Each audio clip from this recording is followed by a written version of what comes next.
How's it going, YouTube? Today's project, we're going to build this knife throwing target.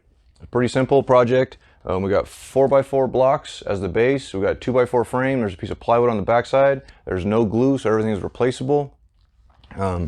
It's portable. Right now I have it inside, but we can take it outside. My buddy has some hatchets that we throw against some targets. So we'll go ahead and get going on this.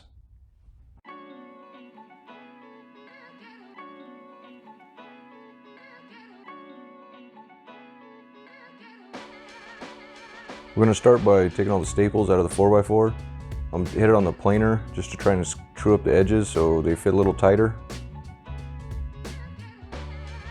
Next we're going to set up a stop on the miter saw. Just make sure everything's completely uniform on size. Be very careful when you're doing this. Obviously that miter saw, take your thumb right off.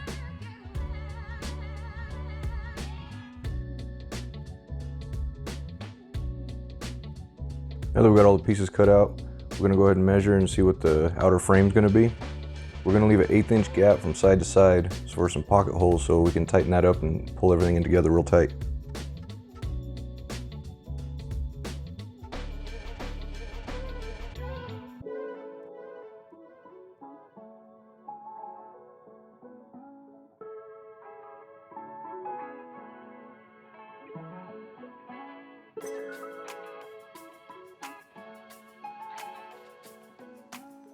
Now we're just going to hit everything on my small belt sander, just the edges that we made a cut on.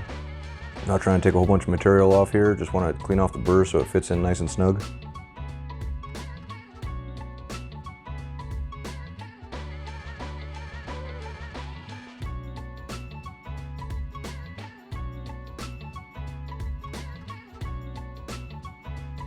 Now we're going to sort out these pieces of how we want them to lay. We're going to actually build this upside down so the backing is actually facing up at us right now. We want all the knots and the nasty pieces facing away from where the target's going to be. Try to keep the better pieces towards the center of it where you're going to be aiming at. The worst parts, put them out towards the corners. For assembling the frame, I use a couple different variations of clamps. Main objective here is just to keep everything nice, tight, and snug and flat to the table. Now we're just cutting a piece of backing. I believe this is a piece of 1/2 inch plywood I had laying around. And then we'll take this and screw it around to the back side of the frame. And we'll put actually one 2-inch screw in each of the blocks to hold it in place.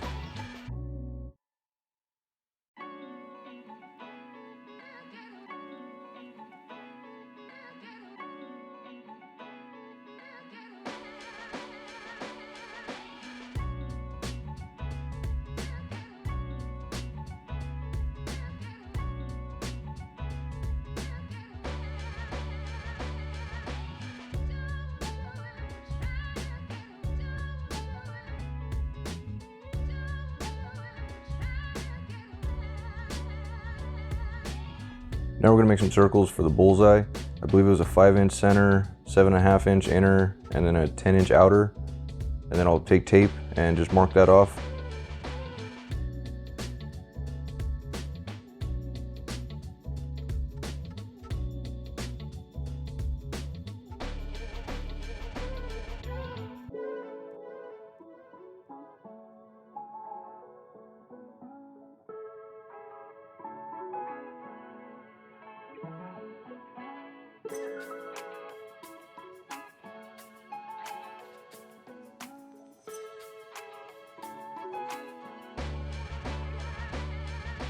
I'm just going to use some rattle can black for the bullseye. I'm going to go back on top of this with some rattle can glow in the dark paint.